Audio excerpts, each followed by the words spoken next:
पुढे उपस्थित राहणार आहे. बाळ जन्माला आलं आणि बाळाचा पप्पा स्वतःचा मालक हे जग सोडून गेलेत. ऐका, एक 1.5-2 वर्षाचं बाळ झालं आणि बाळाला एक रोग जडला, हृदयाचा.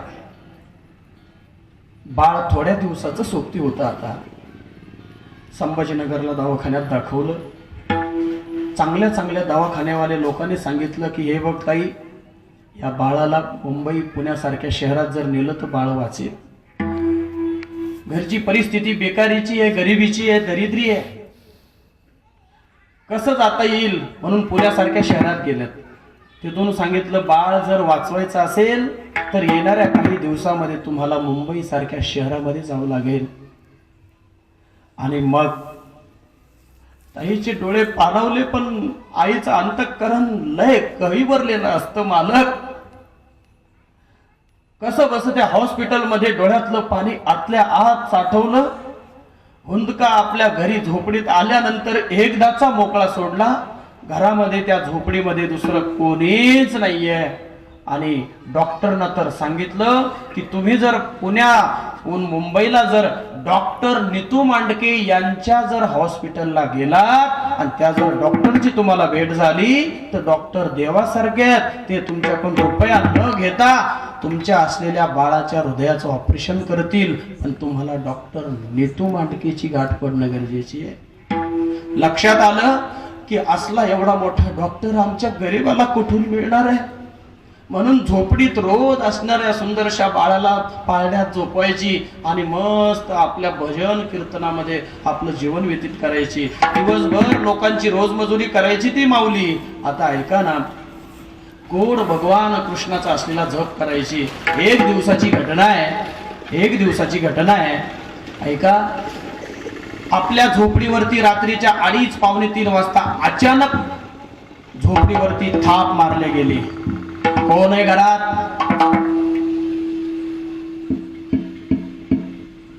आहे का कोणी?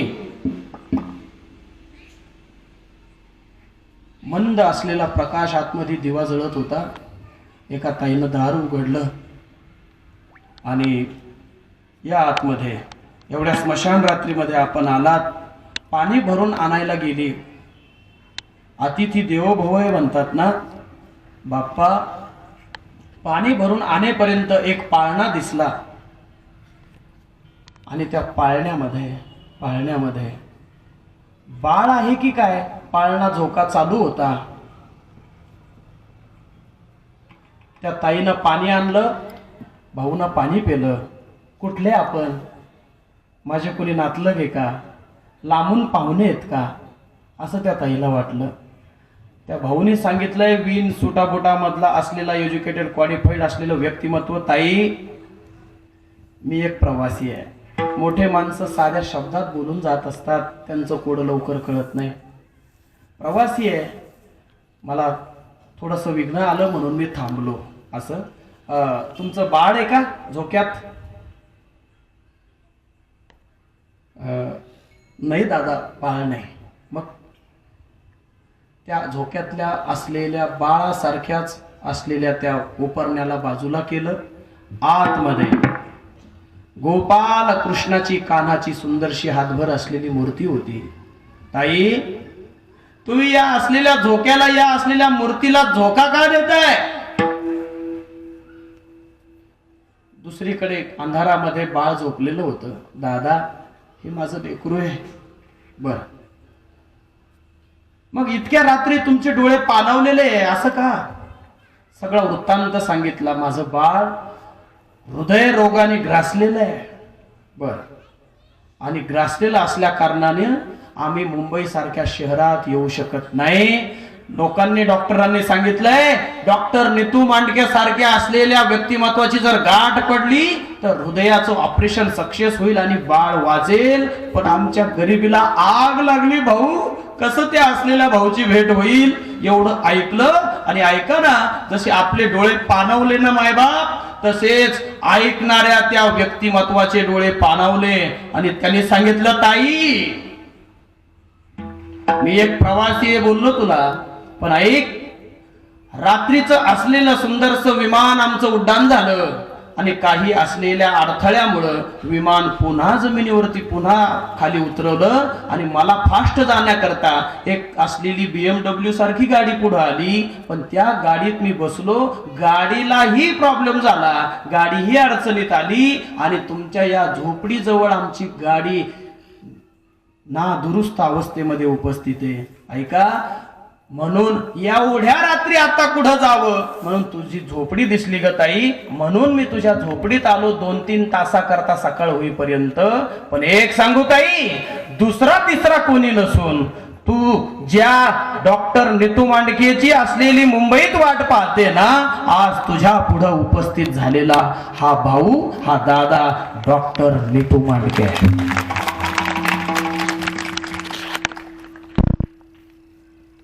कशाची ताकद आहे? हृदय मंदिरी स्मराकारे. महाराज, कुणी आपल्या उद्धारा करता येणार नाही हो. मग आपुली आपण करा सोडवन संसार बंधन थोडा वेगी. अरे या जन्माला माणूस म्हणून आलात, मनुष्य जन्म अनमोल रे, अशा अनमोल जन्माला आलाय. माझी वेळ संपली मायबाप हो, पण या जन्माला आल्यानंतर निर्व्यसनी जीवन जगा. या जन्मावर या जगण्यावर शतदा प्रेम करावे. एक बोलू, असे काही माणसं आहे, असे काही माणसं आहे की जी माणसं कायम डिप्रेशन मध्ये, जगताप पाटील, कायम डिप्रेशन मध्ये 12-12 तास काम करतात, 15-15 तास काम करतात. घरी आलं की कोणाच्या खांद्यावरती डोकं ठेवून रडावं ही पंचायत काही माणसाच्या जीवनामध्ये आहे. पण मी सांगून जाईल, माझ्या संतांच्या आणि संत वाङ्मयाच्या आधारावरती जीवन जगा. जीवन जगायला डगमगू नका. अरे आपल्यासारखा आकार या जगामध्ये त्याने फक्त आपल्या स्वतःलाच बनवलेलं आहे. म्हणून दुसरी जर कॉफी नसेल तर आमचं जीवन किती स्वच्छ असलं पाहिजे, कायम हसत आपलं जीवन असलं पाहिजे. मला तुमची जाणीव आहे, लय असलेल्या कष्टातून उभं राहिलेलं जीवन आपलं आहे. अनेक गावाहून आलेली मंडळी आपल्या या शहरात स्थित्यंतर करतायत, इथं भाड्याने तोड्याने आपलं जीवन उपजीविका जगतायत. आपल्या मालकाला जपा, आपल्या गृहिणीला जपा, आपल्या परिवाराला जपा आणि परिवाराला जपता जपता सुखाची, शांततेची, निर्भयतेची, निश्चिंतेची आणि समाधानाची आणि आनंदाचं सम्राट बनवण्याचं क्षेत्र म्हणजे माझं हे कीर्तन आहे. आणि या कीर्तनामध्ये संत वाङ्मयाच्या आधारे आपलं जीवन अग्रेसर करीत राहा आणि गोड जीवनाला सुंदरस या जीवनाचं सोनं करून घ्या. इथं उपस्थित झालेले हे सगळे दिग्गज व्यक्तिमत्व आहे. दिग्गज ज्या त्या क्षेत्रातले 2-4 मिनिटं माझे पुढे चालले त्याची मला जाणीव आहे. पण तरी सुद्धा एक सांगू, ज्याच्या त्याच्या क्षेत्रामध्ये आता काम करून ही व्यक्तिमत्व दिसते ना. महाराज, झालं माझं कीर्तन. आदरणीय ज्ञानेश्वर माऊली बरं का, आमचे अत्यंत जिवलग मित्र आहे. अरे परमार्थ काय असतो आमच्या बाप दादाने आम्हाला जर शिकवला तर आम्ही जिथं कुठं राहू तिथं परमार्थच करू. अशा ताकदीचं तोला मोलाचं रत्न आहे. टाळी वाजवा एकदा, स्वागत करा एकदा. आमचे रामेश्वर दादा सुद्धा त्याच ताकदीचे आहे, आमचे तौर दादा सुद्धा त्याच ताकदीचे आहे. आणि इथं आल्यानंतर माझ्या माऊलीचा परिवार आहे का काय, एवढ्या गोड आनंदामध्ये आपलं जीवन व्यतीत करतात. इकडून आमचे अनिलजी दादा, इकडून आदरणीय काकासाहेबजी माऊली. अहो असं वाटतं आपल्या आळंदीत निकम महाराज कीर्तन चालू आहे. एवढ्या गोड आनंदामध्ये आपण राहतोय. आदरणीय लक्ष्मणजी दादा, किती आनंद देऊन जातं बघा जीवन. दिवसभर ड्युटी आहे पण संध्याकाळी पुन्हा हजर आहे सेवेला. आणि हे जे व्यक्तिमत्व दिसतं ना महाराज, मी काही कोणाची स्तुती वगैरे करायला नाही आलो, पण या गादीवरती उपस्थित राहताना माझ्या प्रती या 2-4 जणांना जो आनंद होतोय ना महाराज सध्या, या आनंदाला त्यांच्या हृदयापासून कोणीच चोरून घेऊ शकत नाही. 20 वर्ष या गादीवरती यायला लागले मला. 20 वर्ष ज्यांनी मला घराला घरपण देणारी माणसं जेव्हा भेटतात ना महाराज, पण त्याच्याही पेक्षा मनाला मनपण देणारी माणसं ही म्हणजे आमचे आदरणीय हा परिवार आहे. सोनवणे परिवार गोड गोड आदरणीय हे सांभाळले या व्यक्तिमत्वाने. आमचे बंधू गोरक्षनाथजी महाराज सोनवणे, बाप्पांना माहिती आहे, आपल्या सर्वांना माहिती आहे, आळंदीमध्ये माय माऊली ज्ञानोबारायांच्या दरबारात 2-5 वर्ष आम्ही सोबत होतो. थोडासा व्यासंग घडला, सहभाग घडला, आणि आजही आमचा महाराज, आमचा भाऊ, आमचा असलेलं लेकरू, अशा पद्धतीनं त्यांचा पूर्ण परिवार आमचा गीता वहिनी सहित असेल, आमच्या लक्ष्मण भाऊजी, आदरणीय वैशालीताई, आदरणीय संध्याताई, या सर्वांप्रती अत्यंत चांगला भाव ठेवतो. बघा, एक गेले 30 वर्ष झाले असेल दादा, नाही का, 30+ झाले. पण एक सांगू, 0 होऊन आलेलं व्यक्तिमत्व या असलेल्या परमार्थ कार्यामध्ये जीवन जगला, आणि आज आपल्या स्वतःच्या उद्योगामध्ये यशस्वीरित्या पाऊल पडत आहे. म्हणजे 0 पासून हिरो पर्यंत प्रवास आदरणीय आमचे स्वाभिमानी आदरणीय भगवानजी दादा यांचा आहे. एकदा टाळी वाजवून स्वागत करूया. गोड दादा, आपल्याला असंच यश मिळत राहो. ज्यांनी मला माझ्या पदरी ही सेवा घातली, काय जाणो त्यांच्या मनात कोणता भाव आला आणि माझ्या पदरी या सेवेचं योगदान दिलं. आदरणीय संजयजी महाराज कुलकर्णी, आपलं लाडाचं नाव आदरणीय बाप्पा, आपण मोठं मन करून मला ही सेवा दिली. बाप्पा, मी काही मोठा महाराज, मोठा संत, मोठा ऋषी मुनी साधू महंत असलं काही नाही. माय माऊली ज्ञानोबारायाच्या दरबारात 2-5 वर्ष राहण्याचं सौभाग्य मला प्राप्त झालं, आणि म्हणूनच की काय, तुम्ही या व्यासपीठावरती मला उभं केलं. एकच विनंती करेल त्या माऊलीला, शेवटच्या श्वासापर्यंत या जीवनाला कलंक लागू देऊ नका, एवढं सांभाळा. महाराज, तुम्ही तुमच्या मनानं सांगता काय? नाही, ज्ञानदेवा दानी, ज्ञानदेवा दानी, रामकृष्ण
सेवा ध्यानी रामकृष्ण माळा हृदयी जिवाळा श्रीमूर्ती दया आपुले आपण करा सोडवन संसार बंधन तोडा वेगे यथामती यथावगा संकल्पित वेळेमध्ये 1-2-5 मिनिटं थोडेसे. आणि माणसाने कसं आहे माहिती का, काही देत असताना घेत असताना थोडा असं चिकटपणा करू नये, थोडा माप असं थोडं, हा आपल्या भाषेत कसं आहे असं लळत लोंबत द्यावं म्हणतात.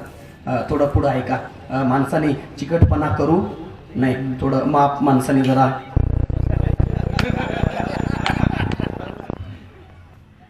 आनंद आहे आमच्या वारकरीला, त्या वारकरी मंडळीनं, वैष्णवांना. अहो अख्खी रात निघाल आमची, नंबर येणार नाही डबल. होय बाबा, येईल का नंबर रामेश्वर दादा? तरी अर्धे आम्ही बाकी तुली. हो, आणि टॉप 10 मंडळी तर बाकीच आहे. आनंद आहे 2 तासात काय काय आनंद घेणार आहे. पण एकच गोष्ट ध्यानात ठेवा, जिथं असाल तिथं हृदयापासून त्याला आठवा गड्यांनो. लय आनंद येतो, कोणताच कारण देऊ नका, त्याला आवाज देत चला. ओ काना बतो मुरली की आएंगे कभी तो कांबळे महाराज, हाँ बोलाएंगे ना. महाराजांच्या सौभाग्यवतींच्या असलेल्या जीवनामध्ये भागवत कथेचा सुंदरसा आस्वाद आहे असं मला वाटतं. बरोबर ना सुनीताताई? खनेपुरी करे का? बरं, गावाचं नाव टाकलं का? आनंद आहे. कांबळेत आहे, आनंद आहे. व्यासपीठ ज्यांच्याकडे आहे त्यांनाही मनोभावे वंदन आहे. आणि गोड आनंद लुटला आपण.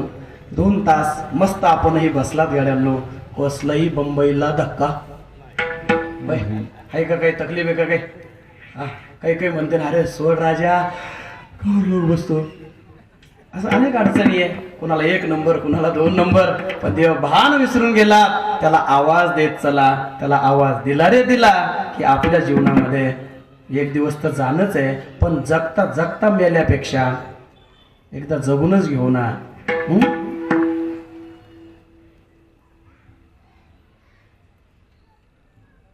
ऐसी दुनिया का क्या करना, जहां मरना भी तो है मरना, जीना भी है मरना. म्हणून त्याचा आनंद गात जागा अशा पद्धतीचा घेत चला. पण कसं, हृदय मंदिरी स्मराकारे, जितनी मेहरबानी आपने की उतनी तो मेरी औकात नहीं, लेकिन एक कृपा है मेरे ज्ञानराज माऊली की, वरना मुझ में तो ऐसी कोई बात नहीं. ज्ञानेश्वर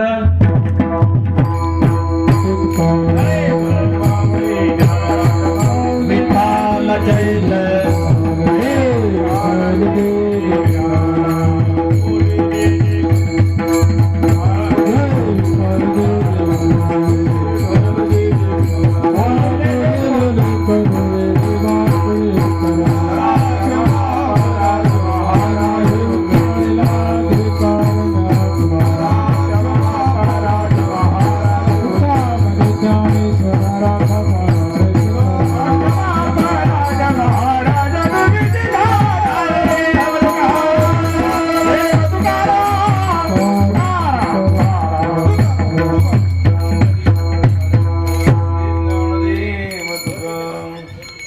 चालू असलेला अखंड